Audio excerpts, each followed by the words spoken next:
família! Um ótimo domingo! Estamos aqui juntos novamente para nos aquecer os corações, né? Já que essa semana foi bem fria. Espero que todos estejam bem. No último domingo nós falamos de competências. Quem lembra que eu falei que o bebê era um serzinho incompetente, mas ele também é um ser competente? Então, como é que era isso, né? Nós olhamos e pensamos que o bebê não tem competências e de fato ele não tem para fazer uma série de coisas, mas ele tem para fazer outras. E aquilo que vai auxiliá-lo no processo de desenvolvimento e na sua própria sobrevivência. Então, nós podemos dizer que nós temos essas competências, nós temos habilidades, nós temos capacidades para aprender, nos transformar. Então, nós estamos aqui para isso, para esse processo de educar os nossos corações, para nos tornarmos bons educadores dos corações daqueles que convivem conosco. Nesse livro que eu resolvi dar uma relida, esse livro aqui é muito conhecido, Inteligência Emocional, de Daniel Goleman. E na época que eu fiz a faculdade de psicologia, não se falava inteligência emocional, se falava do QI. E o Daniel Goleman, ele vai trabalhar essa questão do valor que a gente dá para inteligência no sentido do raciocínio lógico-matemático, aquele pensamento racional. Tanto que naquela época se falava em QI. Não se sabe definir inteligência. Então, veja que a inteligência é um construto. O que é inteligência? Então, para definir é algo tão abstrato. Nós sabemos que a inteligência é um atributo do espírito, não é um processo do cérebro, mas também sabemos que o espírito se manifesta através do instrumento que é o corpo físico. Então, ele precisa ter um bom instrumento para poder se manifestar. Se o cérebro apresenta alguns problemas, alguns defeitos, o espírito não vai conseguir manifestar, né, na sua integralidade. Aliás, não vai, porque ele já está encarnado e ali já sofreu, como nós estudamos, né, no processo de reencarnação, o perispírito ele vai encolhendo, ele vai ter que ficar do tamanho do corpo, o corpo de um bebê. E nesse processo, ele vai adormecendo numa hipnose terapêutica para que esse espírito, quando reencarne, então ele nasce agora no novo corpo, ele só lembre daquilo que é importante para a programação reencarnatória que ele recebeu. Então, vamos lembrar que nós não vamos lembrar, nós vamos pensar. Nós não vamos lembrar das nossas várias encarnações, mas nós vamos resgatar esse conhecimento de que nós somos seres imortais, que no processo de evolução, então pela lei do progresso, nós temos múltiplas encarnações. Encarnamos, desencarnamos, encarnamos e desencarnamos com experiências na Terra, para o nosso progresso, nossa evolução intelectual e moral. Veja que é muito mais fácil aprender e desenvolver inteligência, e ela foi muito valorizada. E como a gente não consegue definir, se define por um número. Então, o coeficiente de inteligência era um número. É um número, né? Você faz um teste, responde uma série de perguntas e ali se obtém um número que vai dizer se você é inteligente ou não. Nós ficamos muito atrelados a isso, a essa relação com o número. Mas será que o número realmente nos define? Será que nós somos aquilo que deu o resultado num teste de QI? Nós somos um ser espiritual, que vamos adquirir bagagens intelectuais, morais ao longo da nossa vida em várias encarnações. Quando nós encarnamos, o nosso perispírito, que ele armazena essas memórias. Então, vamos pensar que nós encarnamos em vários lugares, falamos várias línguas, mas que nesta encarnação aqui no Brasil, nós não interessa para o espírito falar grego, falar alemão. Para essa minha encarnação, isso não tem muita importância. Então, o espírito ele não vai lembrar, eu não vou lembrar, eu vou aprender a minha língua natal. Então, eu aprendi a falar português, que é a língua que se fala no Brasil. Então, nós temos essa possibilidade de, no início da nossa jornada, ali bebê e aprendendo, recebendo as influências do meio, dos nossos pais, dos nossos educadores, e nós vamos adquirindo a linguagem, nós vamos adquirindo certos costumes, mas também nós vamos começar a despontar as nossas características, mas nem todas. Então veja que eu fui, vamos dizer, uma pianista muito famosa, vamos dizer assim, um profissional muito competente em determinada área, né? Então, se eu toquei piano, ou então eu fui uma bailarina, eu posso ter experiências de ter me especializado em determinado campo do saber. Quando eu encarno, tocar piano nessa encarnação não é tão interessante, não é útil. Então, o que acontece? Vai ficar guardadinho nos meus arquivos ali da memória espiritual, ali no perispírito, e eu posso ter um apreço enorme pela música, principalmente a música que é tocada no piano, mas eu não vou desenvolver, porque não é de interesse que eu dedique mais uma encarnação para isso. Eu vim para me dedicar a outros aspectos, desenvolver outras habilidades, adquirir novas competências, desenvolver virtudes. Então, o que me é útil, por exemplo, é que eu sou uma pessoa sensível para a música e posso utilizar do recurso da música para o meu crescimento espiritual nesta encarnação. Então, nós vamos, veja que a gente vai recuperando. Essa sensibilidade permanece em nós, mas nós viemos para desenvolver novas competências. E nesse livro, Goleman vai falar que nós vivemos um momento de crise, um aumento crescente dos índices de violência. Alguém contesta isso? Infelizmente, não. Nós estamos vivendo momentos em que a gente vê o mal exacerbado. E Jesus já nos precaviu disso.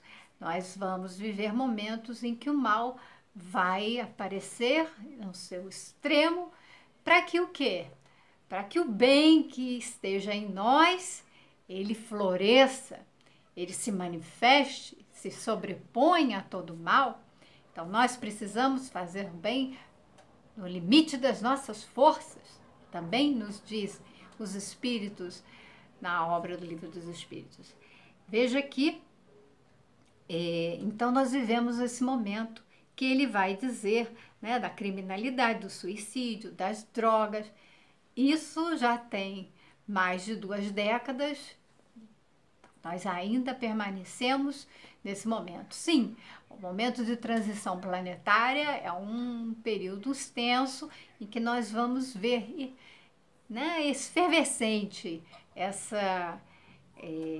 essas situações em que podemos dizer que o joio e o trigo precisam se mostrar. Então, pessoas que carregam o mal dentro de si, né? Ou seja, a ignorância do bem, eles vão manifestar. O mal só existe se nós manifestarmos, fizermos algo que é contrário à lei divina, se fizermos algo movido, e aí ele vai falar aqui também,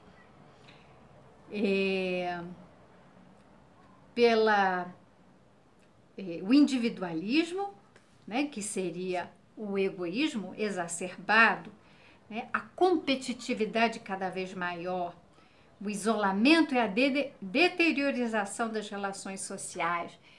Isso tudo está num aspecto crescente, o egoísmo ele se mostra e a gente precisa, já sabemos que o egoísmo é a raiz de todos os males, precisamos combater o egoísmo que há em nós. Não é combater o do outro. Nós precisamos também lembrar quando Jesus falou na parábola dos cegos, guiando os cegos. Enquanto nós não escolhermos Jesus para ser nosso guia e escolhermos pessoas, seres imperfeitos, para serem nossos guias, seremos cegos a sermos guiados por cegos. Esse é o sentido da parábola de Jesus. Jesus, ele veio iluminar, ele veio dizer para que nós tirássemos a trave do nosso olho que nos fecha a visão. A trave é imensa, ela nos cobre a vista e não nos deixa ver a verdade. Só que a gente quer tirar o cisco do olho do outro. Então, nós precisamos tirar primeiro a trave do nosso olho, passar a enxergar, e nós vamos ver que há muito em nós para ser mudado, há muito em nós que precisa de uma transformação, uma melhora. Quando a gente começa a falar da educação, nós às vezes confundimos com instrução e intelectual. Por isso que nas escolas existem os testes, as provas que dão nota, e é importante que a gente não veja o nosso filho, nossa filha, como um número, a nota da escola, a nota, um número de QI. São muito mais do que isso. Então, o desempenho que eles têm não reflete quem eles são. É importante que o resultado final ele seja entendido como um sinal. Está dizendo alguma coisa de um processo muito maior. Nós temos que nos deter nesse processo de educação, no processo das emoções dessa criança, da sua capacidade de compreender todos os elementos da vida dela, em torno dela, das suas relações, sua capacidade intelectual, sim, né? Seu desenvolvimento motor, seu desenvolvimento psicológico. Então, Goleman fala que nessa crise toda, nós podemos interagir no mundo de uma nova forma, com inteligência emocional. Então, é um caminho que se abre para a gente entender que os problemas estão aí, mas a gente não pode ficar presos aos problemas. Nós temos que começar a entender que temos recursos para resolvê-los. E nós passamos por problemas exatamente para isso. Vocês já pensaram que as dificuldades, a dor, elas vêm para que a gente desenvolva os recursos de aprendizagem para lidar com a dor, para lidar com aqueles desafios, com as dificuldades? Que sem dificuldade a gente não tem, né, uma alavanca que nos faz, aprender. Então ele diz que a inteligência emocional é um tipo de competência que pressupõe o cultivo em nós, em nossos filhos, de aptidões que são próprias do coração humano, são próprias da alma. Nós espíritos, nós temos essa potencialidade. Nós temos as emoções. As emoções, elas se expressam pelo corpo, mas a causa está no espírito. É importante ressaltar isso, porque eu vou chegar num ponto em que nós vamos ter que compreender que essas características, esses modelos de comportamento, são manifestações do espírito e não do corpo. Então ele vai falar aqui mais adiante que nós pais e os professores também temos, né, várias tensões, problemas na vida, né, que é da condição da contemporaneidade, né? É desse momento. Nós temos situações que nossos avós não passavam, nossos pais mesmo não passavam, mas que nós estamos vivenciando, porque é um outro contexto, é um outro momento. Mas ainda assim, todos nós precisamos dedicar tempo, né, para ajudar os nossos filhos a dominarem essas habilidades que são essenciais para que a gente possa lidar com as nossas emoções e os nossos pensamentos. E veja aqui, o pensamento, o uso da razão, ele não está separado da emoção. Os estudos de neurociências e o estudo da inteligência emocional deixam isso muito claro. Todas as escolhas que nós fazemos na vida, elas passam pela emoção. Então, nós temos uma emoção que é preciso identificar. A gente precisa começar a prestar atenção no que a gente está sentindo e dar um nome para isso. Eu estou com raiva. Quando eu digo que eu identifico isso em mim e eu nomeio, eu estou com raiva, só isso já me ajuda a pensar, elaborar e não necessariamente agir movido pela raiva. Ou seja, ser agressivo, violento. Eu posso falar com a pessoa, eu não gostei do que aconteceu, não gostei do que você fez, eu estou com raiva nesse momento e eu preciso respirar, eu preciso refletir. Quando a gente está com raiva, a gente é sequestrado emocionalmente e intelectualmente, a gente não consegue pensar. O nosso corpo, ele se prepara para o ataque. Ele não se prepara para pensar. Para pensar, o córtex pré-frontal precisa ser ativado. Mas a nossa emoção, ela ativa outros mecanismos. E não pensamos. Por isso que a gente diz, eu fiz sem pensar. E fez mesmo, reagiu à emoção. Então, nós precisamos desenvolver recursos educando emocionalmente, criando uma inteligência associada à emoção para que ela possa ser empregada de uma forma útil, benéfica, que gere autoconhecimento e que gere até um relacionamento. Já pensou? Se eu falo para você, eu estou com muita raiva e eu preciso pensar a respeito, você me desculpe, eu não gostei disso. Eu dou oportunidade para a pessoa perceber esse meu estado e até ela se desculpar. E com isso eu posso me reconciliar com essa pessoa. Ao invés de ficar sequestrado pela emoção da raiva e ir lá e xingar e dar um soco na pessoa, bater na pessoa. Quando eu faço isso, eu já estou criando conflito.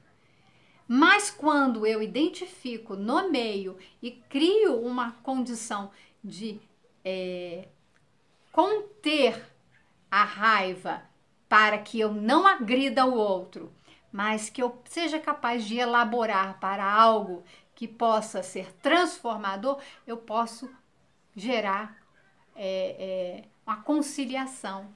Eu posso gerar, inclusive, a empatia daquela pessoa. Ela pode se dar conta do que ela fez e pedir desculpas e dizer: puxa, eu não sabia que você iria se aborrecer com esse tipo de gesto que eu fiz. Então, me desculpa. E as coisas se amenizam. Tem um diálogo. Veja que são formas de agir completamente diferentes, né? Então, uma eu reajo à minha emoção sem pensar e na outra eu consigo refletir, eu consigo identificar, eu consigo elaborar, transformar e criar uma situação que beneficia. Isso vai se chamar educação emocional, isso vai se chamar inteligência emocional, uma competência da inteligência emocional. A gente pode dar outros nomes, mas todos eles relativos a um conhecimento, até alfabetismo. Então, se alfabetizar significa saber nomear. De uma forma bem simplificada, significa saber nomear aquilo que eu estou sentindo. Veja que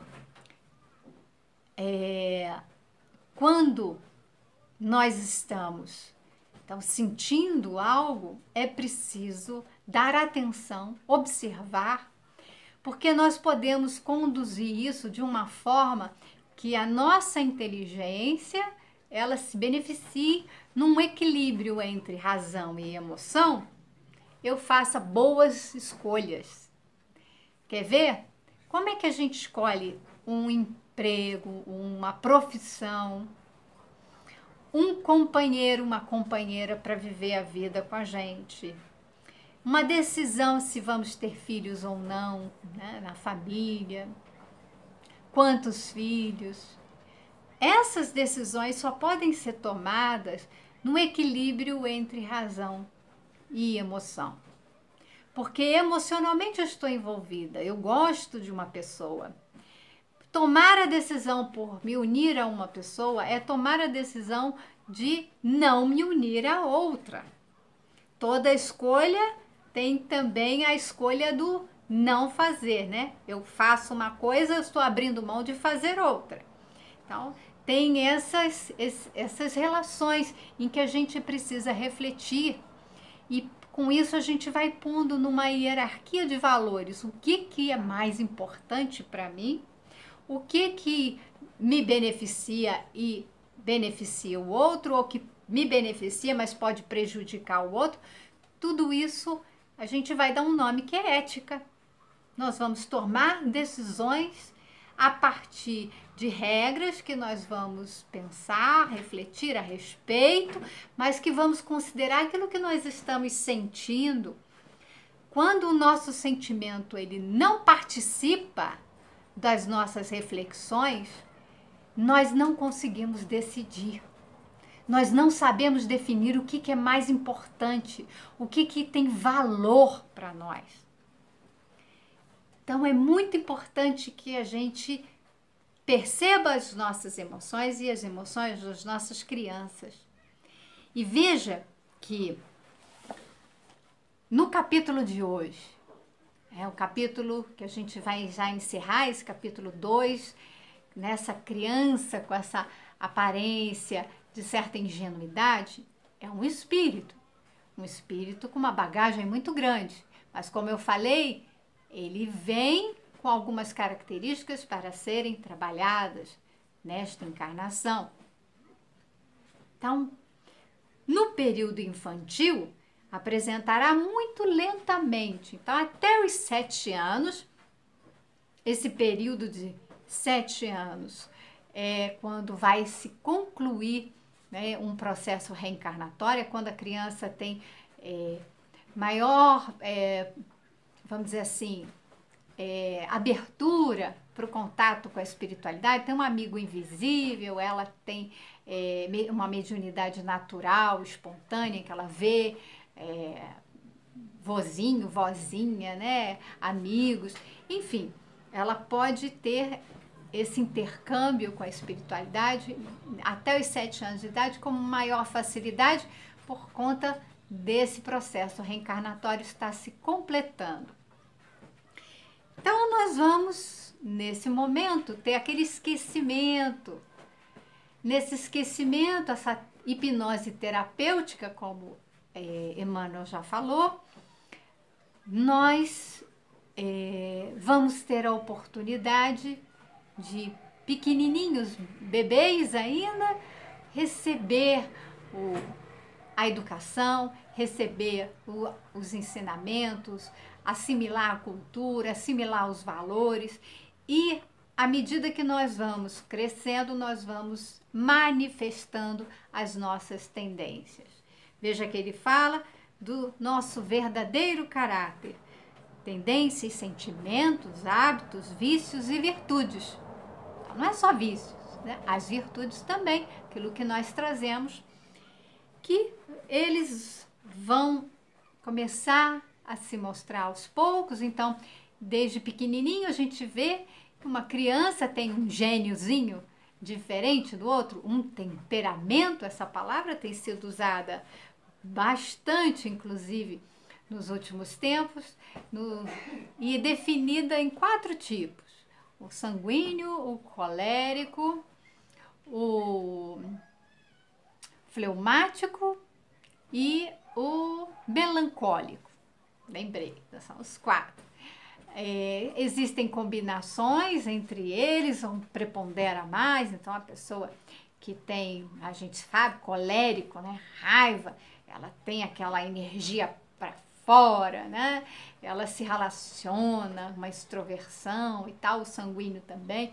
Mas assim, não vou entrar no mérito de descrever os temperamentos, mas de colocar aqui que vão começar a aparecer essas características de comportamento. E é o que vai diferenciar. Nós vamos ver que uma pessoa não é igual a outra, uma criança não é igual a outra, claro. Mas a causa não está no cérebro, a causa não está no organismo, a causa anterior está no espírito, que traz as suas bagagens. Veja que nós manifestamos esse comportamento, esse temperamento. Então, nós não temos muitas explicações da origem dos temperamentos, porque é preciso chegar ao espírito. Mas está lá. O espírito se manifesta através do corpo, mostrando suas tendências, seu comportamento. E diz aqui no Evangelho segundo o Espiritismo, capítulo 8, item 4. A partir do nascimento, suas ideias tomam gradualmente impulso. Então, o bebezinho nasceu, as ideias vão tomando gradualmente, né? Devagarzinho vão ganhando esse impulso e vão aparecendo. À medida que os órgãos se desenvolvem, ou seja, essa criança vai crescendo, quanto mais ela cresce, mais vão aparecer essas características. Pelo que se pode dizer que no curso dos primeiros anos, o espírito é verdadeiramente criança. Até os 7 anos nós vamos ver aquele ser bastante infantil, que se comporta realmente como uma criança, porque tem ainda essa imaturidade, ela precisa desse momento. Por se acharem, então, adormecidas as ideias. O espírito está adormecido, lembra? Hipnose terapêutica, estão adormecidas essas ideias, ele vai manifestando aos poucos, né? Essas ideias que formam o seu caráter. Com isso, durante esse tempo, né, em que seus instintos se conservam amodorrados, ele é mais maleável. A criança, ela sofre as nossas influências. Ela precisa das nossas influências para aprender. Então, nesse momento é muito importante, para ela se torna acessível às impressões capazes de lhe modificarem a natureza e de fazê-lo progredir, o que torna mais fácil a tarefa que incumbe aos pais. O espírito, pois, enverga temporariamente a túnica da inocência. Temporariamente, a gente vai dizer que é um ser inocente, mas não se trata de um ser inocente. É um espírito com a sua bagagem, mas que nesse momento, esse período da infância, ele está num estado de receptividade, e captando, né, todas as impressões do meio. Então, cuidado com o que a gente fornece. É o alimento do corpo, mas o alimento da alma. Nós vamos alimentar com as nossas emoções, com os nossos crenças, os nossos valores. Isso tudo a criança vai absorver. E nós vamos poder perceber aquilo que ela precisa para melhorar. Veja que aqui, ó, é para modificar a natureza, o seu caráter daquele espírito, para fazê-lo progredir. Se a gente verificar uma tendência na criança de mentir, por que ela está mentindo? Vamos pensar, tem um sentido. Será que ela está mentindo para agradar? Porque ela percebeu que para ela ter o que ela quer, ela precisa dizer o que o outro quer ouvir? Às vezes a mentira vai por esse caminho. A criança, às vezes, ela mente, ou seja, ela já entendeu que ela precisa falar aquilo que o outro quer ouvir. Então, você já tomou banho, fulaninho? Sim, ela não quer tomar banho. Ela não foi tomar banho, mas ela disse que foi porque ela sabe que o adulto espera dela, exige dela esse comportamento, que ela tenha tomado banho. Então, a gente precisa estar atento e, nesse momento, intervir em nós para não exigirmos da criança aquilo que ela não tem condições de dar, mas exigirmos dela o que ela tem de dar. E se ela está com dificuldade, a gente possa auxiliá-la nesse processo. Falar, olha, vamos tomar um banho? Eu ajudo você. Você gosta da água bem morninha? Você quer um sabonete cheirosinho aqui? Olha que cheiro gostoso. Então, a gente pode criar recursos para poder ajudar. Você está com medo de alguma coisa? Você pergunte para a criança o que ela está sentindo. Nesse momento, a gente precisa trabalhar com as emoções. O que você está sentindo? Você está com alguma dificuldade? Você está com necessidade de ajuda? Precisa que eu ajude? Eu vou contigo. A gente precisa dar atenção e tempo. Estar com tempo útil, importante.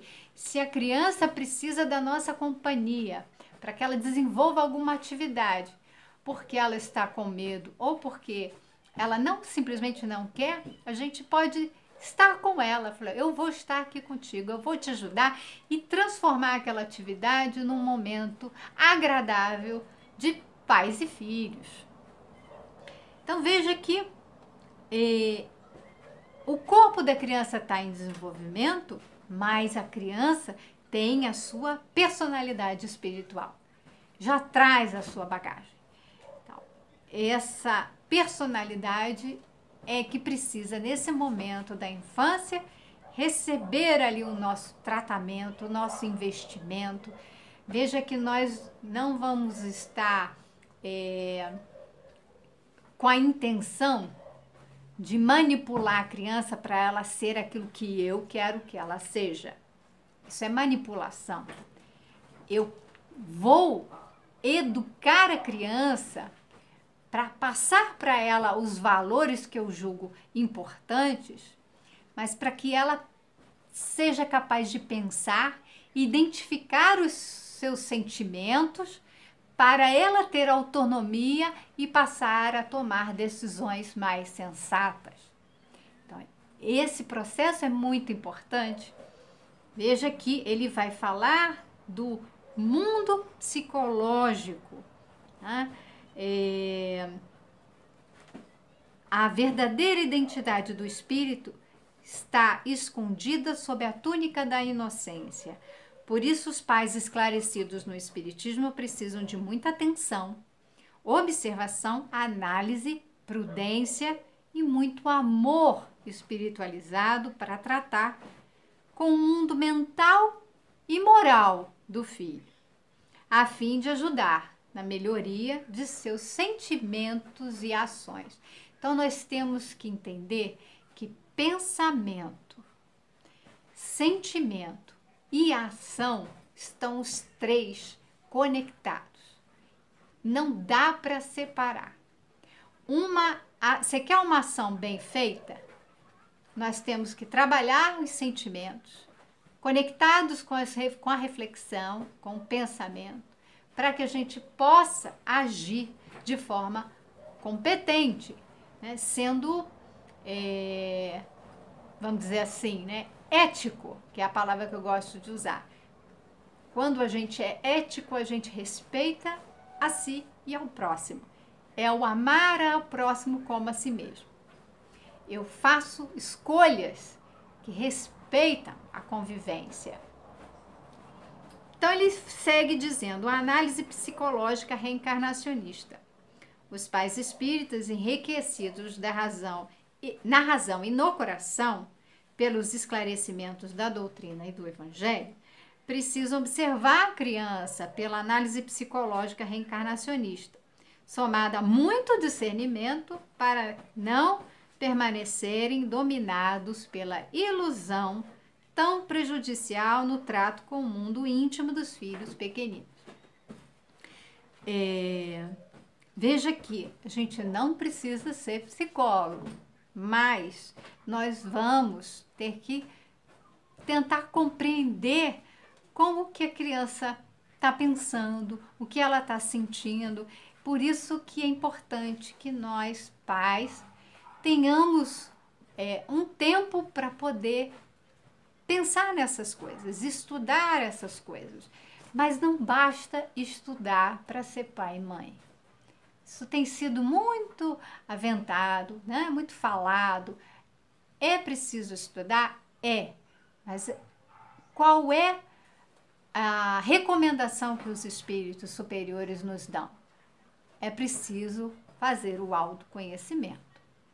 Porque eu já disse aqui e repito, a gente pode ter muitas técnicas, podemos estudar muitas coisas. E eu tenho estudado muitas técnicas, aprendido vários recursos para poder lidar com as crianças e recursos que para lidar primeiro comigo, né?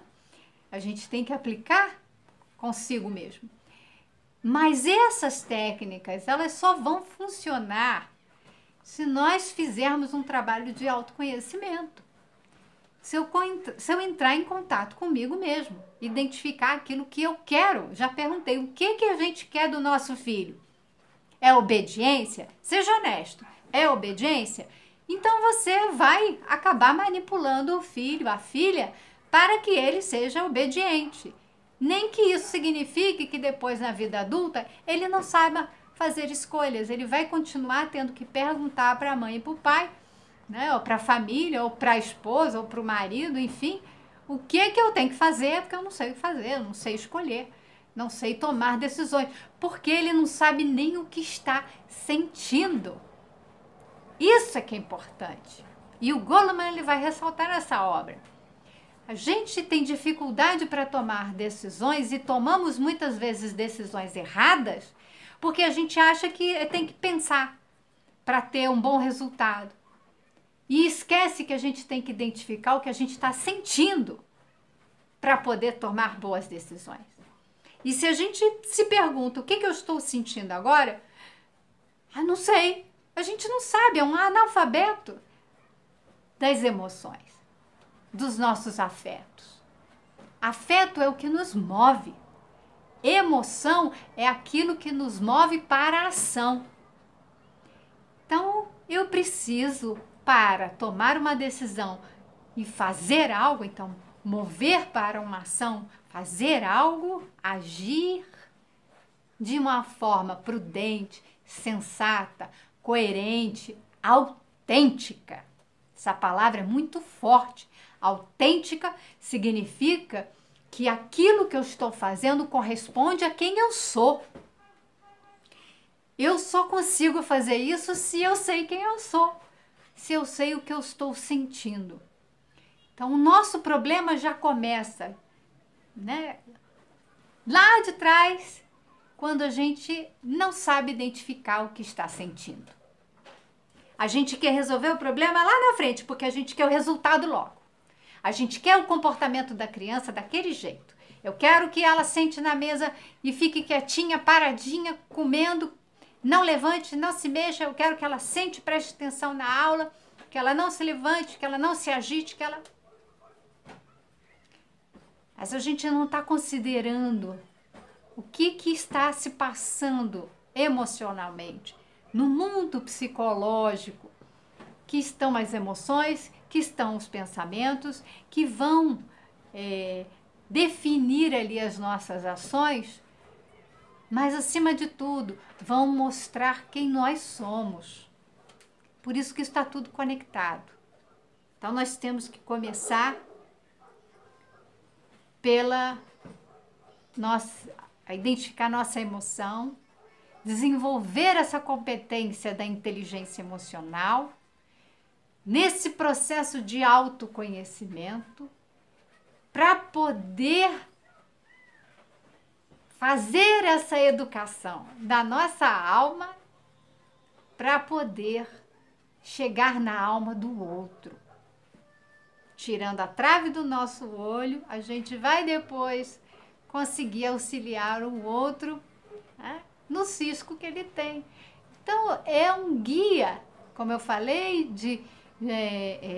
o cego não pode guiar outro cego, senão eles vão cair no precipício. Deixa Jesus ser o nosso guia, faz esse processo de autoconhecimento, identificando as suas emoções, né? E aí a gente vai ver, vai conseguir avançar para identificar quem nós somos, o que nós verdadeiramente queremos. Vamos perceber que estamos aqui com um propósito. Tudo tem um propósito na vida. Então, nós temos um propósito. Tudo que nós fazemos tem uma intenção. Nós vamos começar a identificar esses desdobramentos para chegar no resultado almejado. Então, a nossa criança, ela naturalmente vai se comportar, vai sentar direitinho à mesa para comer, sem que a gente precise ficar mandando, gritando, querendo a obediência. É só poder compreender esses processos da emoção, ela própria se observar e ela própria poder perceber aquele momento como importante para que ela se sente, se dedique, né, e se alimente e tenha aquele encontro, né, com a família. Então, são várias pequenas peças, né, que compõem essa grande orquestra, né, vários instrumentos para essa grande orquestra. A gente precisa cuidar de cada etapa. Então, agradeço muito a sua presença. Se gostar, compartilhe, dê um joinha, né? E a gente vai se encontrar no próximo domingo com Jesus guiando o nosso caminho. Muita paz!